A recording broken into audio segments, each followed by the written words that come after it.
Capítulo 3: A aceitação. Quero contar uma história que pode ofender algumas de vocês.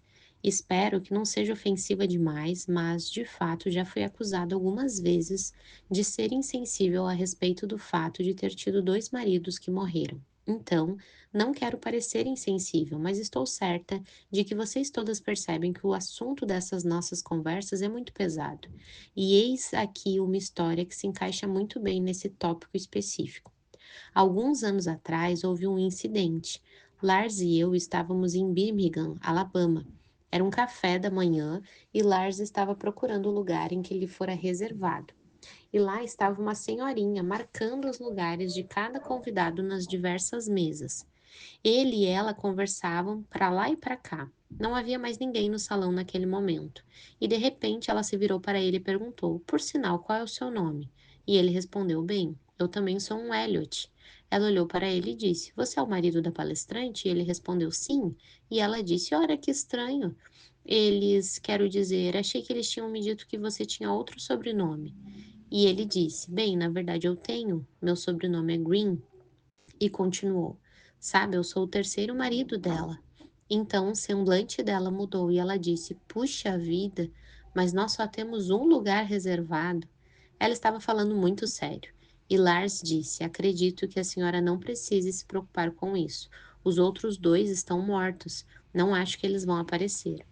Bom, mas o que isso tem a ver com o assunto da aceitação? É algo bem simples. Eu jamais poderia falar desse modo sobre Jim e Ed não fosse pelo fato de que, pela graça de Deus, fui capacitada a aceitar a morte deles. Mais de uma vez em minha vida, algumas pessoas se aproximaram de mim dizendo: Como você é capaz de falar sobre seus falecidos maridos dessa maneira insensível ou irreverente? E algumas viúvas até mesmo me dizem: Como você consegue evitar comparar seus maridos? E eu respondo: Não consigo. Eu já fiz toda sorte de comparações entre meus maridos. E você pode ter certeza de que eu jamais teria aceitado a proposta de casamento de Lars se ele não houvesse saído muito bem nessa comparação com os dois primeiros. Embora eles sejam homens muito diferentes, ao menos todos tinham algo em comum, ou seja, eles gostavam de mim. Mas o fato é que eles são homens com dons muito diferentes. E uma das coisas que Deus trouxe à minha mente quando eu considerava a proposta de Lars, antes de lhe responder, foi um versículo em 1 Coríntios 12. Os homens possuem dons diferentes, mas é o mesmo Senhor quem executa seus propósitos por meio de todos eles. Creio que a aceitação é a chave para a paz nesse assunto do sofrimento. Como eu disse, o ponto crucial de toda a questão é a cruz de Jesus Cristo. E essa palavra crucial vem de cruz. A cruz é a melhor coisa que já aconteceu na história humana e é também a pior.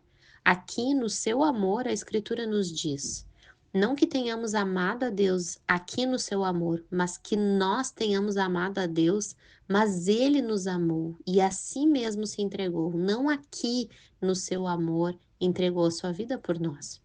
Quando falamos do amor, da forma como a Bíblia fala do amor, não estamos tratando de um sentimento tolo.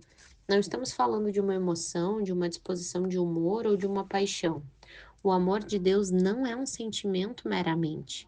É um amor voluntário e inexorável que não ordena nada menos que o melhor para nós. O amor de Deus deseja a nossa alegria. Eu penso no amor de Deus como sinônimo da vontade de Deus. Pessoas mais jovens às vezes me dizem: todo esse assunto da vontade de Deus é tão assustador, eu não sei como você pode apenas entregar sua vida por completo a Deus sem saber o que ele vai fazer. Bem, mas é isso que consiste a fé, não é mesmo? Se de fato você crê que alguém a ama, você confia nele. A vontade de Deus é amor, e o amor sofre? É assim que sabemos em que consiste o amor de Deus por nós, pois ele estava disposto a se tornar homem e levar sobre si nossos pecados, nossas dores, nossos sofrimentos. O amor está sempre indissociavelmente ligado ao sofrimento. Qualquer pai sabe disso, qualquer mãe sabe disso. Talvez antes você soubesse apenas em teoria, mas quando aquele bebê nasce, se a mãe ainda não havia sofrido antes, durante os 9 meses, certamente chegou o tempo em que ela vai sofrer. E quando aquele bebê nasce e o parto termina, então todas nós que já somos mães, sabemos que aquilo é só o começo, não é? E nenhum pai ou mãe consegue imaginar quais mudanças haverá em sua vida a despeito de quanto tenham lido ou de quanto tenham observado a respeito. Mas a presença daquele novo e pequenino ser humano em sua vida muda tudo e envolve sacrifício, um dia após o outro, uma noite após a outra, mas nem por isso você se prostra e sente pena de si mesma. Não é algo que se faz reclamando, lamentando, exceto talvez de vez em quando. Mas é algo bastante real, não é? É a minha vida pela sua. E isso, senhoras e senhores, é o princípio da cruz. Era isso que Jesus estava demonstrando, a minha vida pela sua. O sofrimento é um mistério. Não é explicado, mas é afirmado. E precisamos nos lembrar de que todo o cristianismo repousa em mistérios. Aquelas de vocês que pertencem a igrejas que usam credos sabem que, ao fazê-lo, vocês estão articulando um conjunto de afirmações sobre a fé e cada uma delas lida com o mistério. Acaso existe alguém que se chame pelo nome de cristão e que possa explicar a Trindade? Há alguém que possa, por exemplo, descrever a ginecologia do nascimento virginal? Há algum especialista aqui em aerodinâmica que nos possa dizer algo sobre a ascensão de Cristo? Esses são todos mistérios: criação, redenção, encarnação, crucificação e ressurreição. Essas grandiosas palavras-chave da fé cristã são mistérios. Nós ficamos de pé como um só corpo na igreja, a igreja que eu frequento, por exemplo, e juntos recitamos um credo em voz alta. Não estamos explicando nada, estamos apenas afirmando. E é nisso que consiste o cristianismo. Deus é Deus. Deus é um só Deus em três pessoas. Ele nos ama, não estamos à deriva numa espécie de caos. Para mim, não há nada que dê mais força, mais estabilidade, mais paz de tudo que eu conheço no universo. Sempre que as coisas aparentemente desmoronam em minha vida, volto para essas coisas que não mudam. Nada no universo jamais pode mudar esses fatos. Ele me ama, eu não estou à mercê do acaso. Certa vez, eu e Lars fomos ao aeroporto para pegar um voo para um outro lugar. E penso, nosso voo deveria partir por volta de 11 da manhã. Chegamos por volta das 10 horas e o aeroporto estava fechado. Havia filas enormes desde o balcão de reservas até a calçada.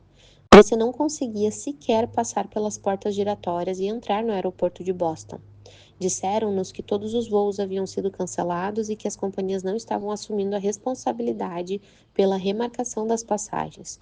Você tinha de entrar na fila e começar tudo de novo. Para completar, os bilhetes já adquiridos não tinham relevância alguma no tocante à nossa reserva. Era uma verdadeira cena de terror e caos. As pessoas estavam aos prantos, irritadas e desanimadas. Era uma bagunça. Senti pena daquelas famílias que tinham filhos pequenos e seguiam para Orlando para passar o feriado de inverno na Disney, assim como dos estudantes universitários carregando seus esquis. Houve até mesmo agressões. Havia pessoas tão irritadas com os coitados dos agentes nos balcões de reserva que chegaram às vias de fato. Ouvimos que, em um avião, as pessoas já haviam embarcado quando, na pista de decolagem, foram avisadas de que o aeroporto estava fechado. Elas se recusaram a sair do avião. Ora, sabe, você apenas imagina que tipo de visão têm as pessoas que escolhem agir assim. Para mim, embora houvesse pessoas me esperando no meu lugar de destino, foi algo tranquilizador perceber que Lars e eu não estávamos à mercê das condições climáticas, muito menos do aeroporto. Não estávamos à deriva no caos. Estamos seguros nos braços eternos. Portanto, e isso faz toda a diferença, podemos ter paz e podemos aceitar. Podemos dizer sim, Senhor, eu recebo. A faculdade pela qual Deus é compreendido é a faculdade da fé, e a minha fé me capacita a dizer: sim, Senhor, eu não gosto do que tu está fazendo, não o entendo. Tu has de cuidar daquelas pobres pessoas na outra ponta, a quem eu pensei que falaria nesse dia específico. Mas Deus, tu estás no comando. Eu conheço aquele que está no comando do universo, onde ele tem o mundo inteiro em suas mãos, e é nelas, é justamente nelas que eu estou. Então, para mim, essa é a chave para a aceitação, o fato de que nunca é em vão. A fé, podemos dizer, é o sustentáculo de nosso equilíbrio moral e espiritual. Pense numa gangorra.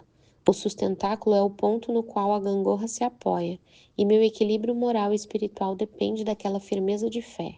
E a minha fé, é claro, se apoia na rocha que é Jesus Cristo. Mas a fé, como o amor, não é um sentimento. Precisamos deixar isso absolutamente claro. A fé não é um sentimento, a fé é uma ação obediente da vontade. Jesus disse repetidas vezes: Não vos amedronteis, não temais, não se turbe o vosso coração. Credes em Deus, crede também em mim, aceite, tome a cruz e siga-me. Ele disse: Se você quer ser minha discípula, há três condições. Primeiro, você deve renunciar ao seu direito sobre si mesma. Segundo, você deve tomar sua cruz. Terceiro, você deve seguir. Entendo que renunciar ao direito sobre si mesma é dizer não para si, e tomar a cruz é dizer sim a Deus. Senhor, seja lá o que tens para mim, eu recebo. Sim, sim e sim. Há uma antiga inscrição, ouvi dizer, gravada numa casa paroquial na Inglaterra, em algum lugar do litoral, uma inscrição saxã que diz: Faça a próxima coisa. Não conheço uma receita mais simples para a paz, para o alívio da pressão e da ansiedade, do que essa palavra de sabedoria tão prática e tão pé no chão. Faça a próxima coisa. Isso me ajudou a ultrapassar mais agonias do que qualquer outra coisa que eu poderia recomendar. Quando descobri que meu marido estava morto, eu tinha ido à base aérea missionária num lugar chamado Shalmera, no final da floresta, para estar com as outras 4 esposas enquanto esperávamos alguma notícia sobre nossos maridos. E quando finalmente chegou a notícia de que todos os 5 homens haviam sido mortos com lanças, então, é claro, nós tínhamos decisões a tomar. Voltaríamos aos nossos postos na floresta ou faríamos alguma outra coisa? Decidi voltar ao meu posto na floresta. Jamais considerei qualquer outra opção, pois, para início de conversa, eu já era uma missionária mesmo antes de me casar com Jim Elliot, antes mesmo de ficar noiva de Jim Elliot. Então, nada havia mudado no que diz respeito ao meu chamado missionário, mas eu tinha de voltar para um posto no qual não havia nenhum outro missionário e tentar fazer sozinha o trabalho que 2 de nós vínhamos fazendo juntos. Então, não era como se eu não tivesse nada para me manter ocupada. Eu tinha uma escola de cerca de 40 meninos para supervisionar. Eu não era a professora, mas em certo sentido estava no comando da escola. Eu tinha uma igreja recém-plantada, com cerca de 15 crentes batizados, sem uma escritura em suas mãos, e eu deveria ser a pessoa a realizar a tradução. Eu tinha uma turma de alfabetização também, com cerca de 12 meninas, a quem eu estava ensinando a ler em sua própria língua, para que afinal elas pudessem aprender a ler a tradução da Bíblia, na qual eu estava trabalhando simultaneamente. Eu tinha um bebê de 10 meses para cuidar. Eu tinha os milhares de detalhes de como manter um posto na floresta, como aprender a operar um gerador a diesel, aplicar medicações corretamente e realizar partos nas horas vagas. Eu realmente não tinha tempo para me sentar, refecelar-me com pena de mim mesma e afundar numa lamaçal de autopiedade. Eu fiz a próxima coisa. E sempre havia uma próxima coisa depois desta. E eu descobri muitas vezes na vida, como por exemplo, de novo depois da morte de meu segundo marido, o simples fato de que, embora vivesse numa casa bastante civilizada, eu tinha pratos para lavar, tinha chão para limpar, tinha roupas para lavar. Essa foi a minha salvação. Alguns anos atrás, eu tive o privilégio e o prazer de cuidar de 4 dos meus netos, enquanto os pais deles estavam longe numa viagem e haviam levado consigo o quinto filho recém-nascido. Essa foi a única vez que eu tive a oportunidade de fazer isso. Meus netos moram no sul da Califórnia e eu moro no Nordeste. Então, eu estou entre as avós solitárias e não entre as avós esgotadas. Ao fim do primeiro dia, minha filha teve a consideração de me ligar à noite. Ela disse: Bem, mamãe, como você está? Ao que eu respondi: Bem, elas são crianças maravilhosas, são muito obedientes e tudo mais, mas eu não sei se vou aguentar os próximos 4 dias. Eu estava realmente cansada, para dizer o mínimo. Eu tinha de fazer a pergunta que minha filha de fato não gostaria que eu fizesse: Como você dá conta? Pois a cada minuto do dia eu pensava: estou o dia inteiro correndo cada segundo para fazer o que precisa ser feito. Mas minha filha tem um bebê de colo que lhe exige mais 6 horas do dia. Eu não parava de pensar: como ela consegue? Como ela consegue? Então, eu tive de lhe perguntar. Eu sabia que ela não gostaria que eu fizesse, mas eu disse: Val, Como você consegue?" Ela riu ao telefone e disse: "Mamãe, eu apenas faço o que a senhora me ensinou anos atrás, eu faço a próxima coisa." Ela me disse para não pensar em todas as coisas a serem feitas e que apenas fizesse a próxima coisa. Então, segui seu conselho e nós passamos os 4 dias seguintes, não apenas pela média, mas com louvor. Mas foi a aceitação que me capacitou a fazê-lo, pois eu de fato acreditei que aquilo não era uma casualidade. Cerca de 6 semanas após a morte de Jim, recebi uma carta da minha sogra. Eu vinha escrevendo cartas a meus pais e sogros, tentando lhes reafirmar a verdade de que Deus estava conosco. Tudo estava bem. Eles não precisavam se preocupar comigo. Todos eles, meus sogros e meus próprios pais, estavam morrendo de preocupação, como você pode imaginar que seja natural. E nós, pais, tenho certeza, às vezes sofremos 100 vezes mais que os nossos filhos sofrem. Embora pensemos que a situação seja pior do que de fato é, nunca conseguimos enxergar o modo como a graça de Deus opera na pessoa que dela necessita. Então, minha sogra me escreveu esta carta dizendo estar muito temerosa de que eu estivesse reprimindo meus sentimentos, pois não era normal a maneira como eu estava reagindo, simplesmente seguindo em frente. Eu estava apenas tentando me manter ocupada e talvez estivesse me enterrando em meu trabalho. E também me disse que no fim das contas eu iria simplesmente desmoronar, de modo que subitamente a minha paz desapareceria. Então, comecei a me perguntar se ela não estava certa. Será que não existe essa coisa como a paz que excede todo entendimento? Será que Deus pode de fato cumprir a sua palavra? Eu continuava voltando-me para as promessas que Deus me dera. Eu as tinha bem à mão em meu diário. Dia após dia, Deus me dava promessas que apenas me capacitavam a seguir em frente. Jesus Cristo, o mesmo ontem, hoje e eternamente. Jim havia morrido. Ontem, mas o mesmo Senhor estava comigo hoje e eu não precisava me preocupar com os 50 anos por vir, o que é uma tentação para qualquer um que tenha perdido uma pessoa amada. Você pensa, bem, acho que eu conseguiria aguentar até o jantar hoje à noite, mas realmente não tenho certeza sobre o amanhã ou a próxima semana, muito menos os próximos 50 anos. E naquela mesma correspondência em que veio a carta desconcertante de minha sogra, recebi um poema de Amy Carmichael, que veio numa carta circular da missão dela. O poema dizia: se tempestuoso o vento nos irrompe, nossa vontade a afirmar e reforçar. Ouve-nos só por causa do teu nome, sustém-nos e nos faz aquietar.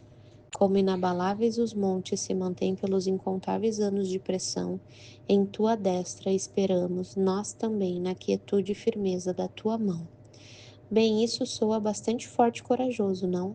Mas ouça a última estrofe. Mas tal força não é nossa, Senhor, e tal constância de nós não vem. Tua eterna palavra é nosso penhor, na tua presença nossa segurança se mantém. Essa verdade vital sustentou minha mente e meu coração. Deus realmente queria dizer o que estava dizendo, que ele estava bem ali. E um dos versículos que Deus me dera antes de eu ir para o Equador estava em Isaías 57. Porque o Senhor Deus me ajudou, pelo que não me senti envergonhado, por isso fiz meu rosto como um seixo, e sei que não serei envergonhado. Eu me senti atentada, como todas nós estamos, a dizer: bem, Senhor, tu prometeu me ajudar, mas tu tens um jeito engraçado de fazer isso. Essa não era a minha ideia de como Deus deveria ajudar uma de suas servas que está tentando ser obediente e fiel. E o que Deus diz diante de um argumento como esse? O mesmo de sempre: confie em mim, confie em mim. Algum dia você verá que há sentido nisso. O sofrimento nunca é em vão. Meu marido Jim era um carpinteiro razoavelmente bom. Ele havia construído uma casa muito boa na floresta, uma casa bem apresentável com um piso de cimento, paredes de madeira e um telhado de alumínio. Ele havia construído até mesmo um belo sistema hídrico que coletava a água do telhado de alumínio e bombeava para a casa, de modo que nós tínhamos de fato um banheiro com descarga, chuveiro e pia. E ele começou a encher a casa com toda sorte de móveis úteis e nada incrivelmente belos. Quando Jim estava fabricando um móvel, algo que ele não suportava era que eu ficasse observando atrás dele. Eu começava a perguntar: o que é isso, você sabe? E o que você está fazendo com essa ferramenta? E por que você está fazendo desse jeito? E como você vai conseguir encaixar isso naquilo? E ele me dizia: vá embora. Quando estiver pronto, eu saberei. Isso nos fornece uma analogia bem simples. Deus está nos dizendo: confie em mim, aceite agora, veja depois. De quantas escolhas você precisa até ser levado de volta àquelas duas alternativas? Ou você crê que Deus sabe o que está fazendo, ou crê que ele não sabe. Ou você crê que ele é digno de confiança, ou você está dizendo que ele não é. Então, de qual lado você está? Você está à mercê do caos, não do cosmo. Caos é a palavra grega para desordem, cosmo é a palavra para ordem.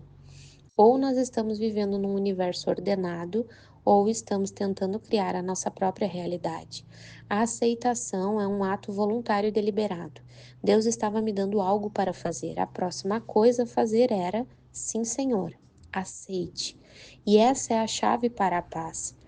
Mas como faz sentido dizer a um ser humano comum: aceite este sofrimento? Isso não é contrário à nossa natureza? Quero dizer, algo muito claro aqui, pois percebo que cada palavra que digo pode ser distorcida, deturpada e mal entendida.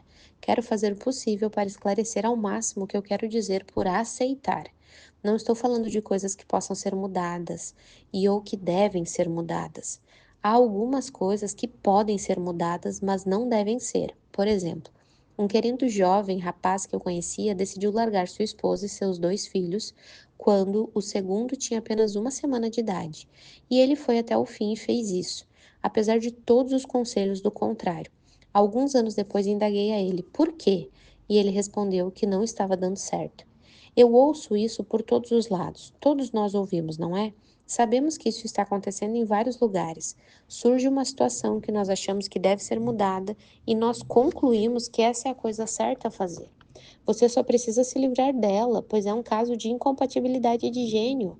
Então, quando digo que há coisas que podem ser mudadas, mas não devem ser, esse pode ser um bom exemplo. Há muitas coisas que não podem ser mudadas, e há coisas que precisam ser mudadas, como maus tratos contra pessoas. Então, não estou, e quero deixar isso muito claro entre nós, dizendo para você aceitar tudo, simplesmente resignar-se, nem sequer pensar nas piores coisas que lhe acontecem. Não é esse meu objetivo aqui. Lembre-se que o apóstolo Paulo orou pela remoção daquele espinho na carne. E qual foi a resposta? Ele orou 3 vezes para que Deus removesse aquele espinho, e a resposta foi, 2 Coríntios 12:9, a minha graça te basta. A minha graça é suficiente para você. E é muito interessante e muito importante também Paulo dizer: um espinho me foi posto na carne para impedir que eu me exaltasse excessivamente. E depois ele diz que aquilo era um mensageiro de Satanás. Isso parece ser uma contradição, pois obviamente era Deus quem se preocupava com o fato de ele se exaltar excessivamente. Satanás é quem teria prazer se nos exaltássemos excessivamente. Mas ele disse: a fim de me impedir de exaltar excessivamente por causa de uma experiência espiritual particular, aquela que ele descreve no capítulo de 2 Coríntios 12, e, a fim de me livrar daquilo, me foi dado um espinho na carne, e era como um mensageiro de Satanás, segundo ele. Então, quando você junta tudo isso e pensa, essa coisa vem de Deus ou vem de Satanás? É a voz de Deus ou a voz de Satanás? Pare de se preocupar com isso. Você não precisa solucionar isso, porque aqui está um caso em que o espinho era, num sentido dado por Deus, como um mensageiro de Satanás. E eu consigo pensar em mais um, ao menos, mais um exemplo bíblico no qual há essa mesma contradição aparente. Quando José diz aos seus irmãos que eles o haviam enviado para o Egito, mas ele diz: Deus me enviou ao Egito. Nós sabemos que os irmãos de José estavam pecando contra ele, mas foi Deus quem o enviou para lá. Então, quando a resposta não dizia respeito ao espinho na carne, mas era a resposta à oração de Jesus no Getsemane, sabemos que não há nada de errado em orar para que Deus resolva nossos problemas, cure nossas doenças, pague nossas dívidas e resolva nossas dificuldades conjugais. É correto e apropriado trazermos essas petições a Deus. Não estamos orando contra a vontade dele, mas quando a resposta é não, então nós sabemos que Deus tem preparado algo melhor. Algo muito melhor está preparado. Há outro nível, outro reino, um reino invisível que você e eu não podemos ver agora, mas em cuja direção nos movemos e ao qual nós pertencemos. E um verso que para mim resume bem essas coisas, que tenho tentado dizer neste tópico da aceitação, contém outra contradição aparente. e está no Salmo 116. O salmista diz no verso 12: Que darei ao Senhor por todos os seus benefícios para comigo? Eu estava lendo essa passagem certo dia quando me senti inundada de gratidão por todas as bênçãos da minha vida. Ali estava eu, apenas sentada numa cadeira, olhando para o oceano, e eu olhava para aquela paisagem magnificente, numa sala confortável, e simplesmente dizia: Senhor, eu não sei como te agradecer. Como posso te agradecer? Então abri minha Bíblia nesse verso, no qual o salmista diz: Que darei? E vi que o verso seguinte é: Tomarei o cálice da salvação. O que eu te darei, Senhor? E a resposta é: Eu tomarei o cálice da salvação. Ora, o que há no cálice da salvação de Deus? Obviamente, o salmista, no período do Antigo Testamento, não estava pensando na salvação nos termos mais estritos, como às vezes nós fazemos.